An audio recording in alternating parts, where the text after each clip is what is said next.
Hey there! Today we're going to look at how you can improve your edit with these simple tricks of the trade.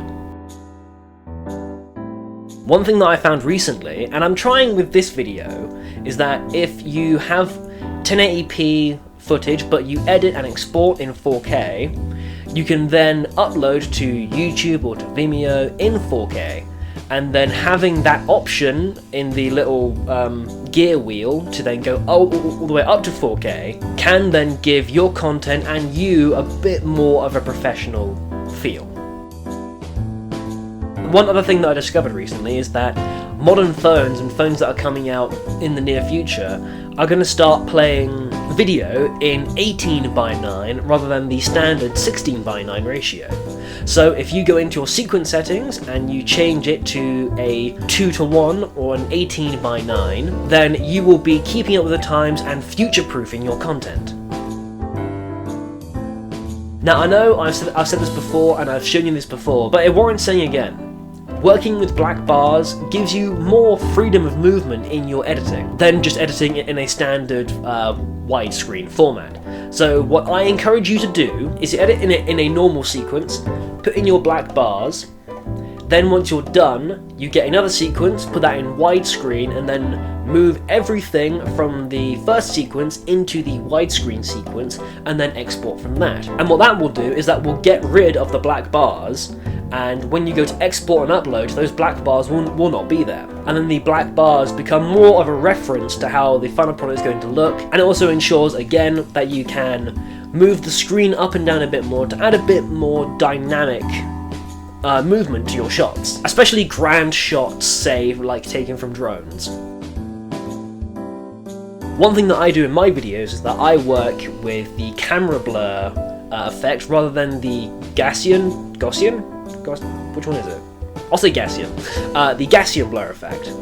Because especially when working with VFX shots, putting in a camera blur just makes it a bit more realistic and adds that bit of authenticity to the shot. You can also do it in After Effects, and that is better to do it in After Effects rather than in Premiere Pro, but again, I've already said, I can't run After Effects. It sucks. Now, following on from that, I'm going to talk about keyframes and how to use the Easy Ease keyframing animation effects. What this essentially does is it adds a smooth curve to your animation, so it will start slow, speed up, and then slow down again. Now if you click on the keyframes and you put in those easy ease effects, it will also come up with a graph underneath, and if you pull on the blue dots, then that will essentially just change the shape of the graph, and that will change how the animation behaves. I recommend fiddling about with these and just seeing what feels right to you in the moment. And speaking of keyframes, one thing that I've tried out recently is ramping up into slow-mo and then ramping down back into normal speed. So you right-click on a clip in your timeline, you go all the way down and you find time remapping, and you go to speed. Now what that will do is that will make a line in the middle of your clip and a lighter blue and a darker blue on either side of those lines. The line is 0, that's 100% speed. And you use the pen tool and you make keyframes on your clip, and then you can move it up or down, and then that will make that part of the clip go faster or slower. Then what you do is you pick the select tool, you click and drag on one of the keyframes, and then that will make it ramp in and ramp out into the slow-mo or speed up. Next up, I want to talk about the transform effect.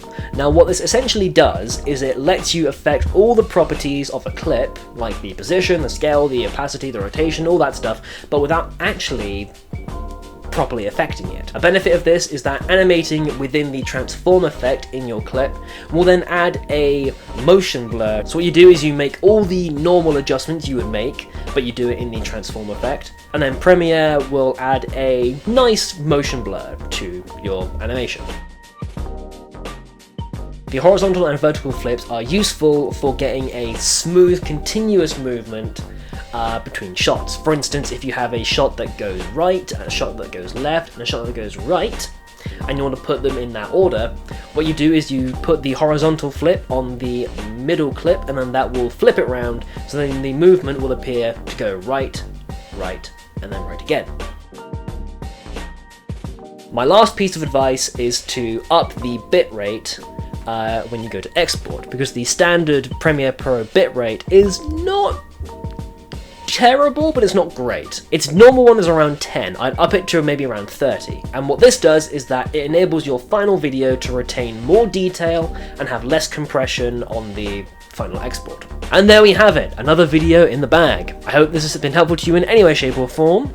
Let us know if there's anything else that you want me to cover. I'm always open to suggestions. And as always, I will see you in the next video. Bye!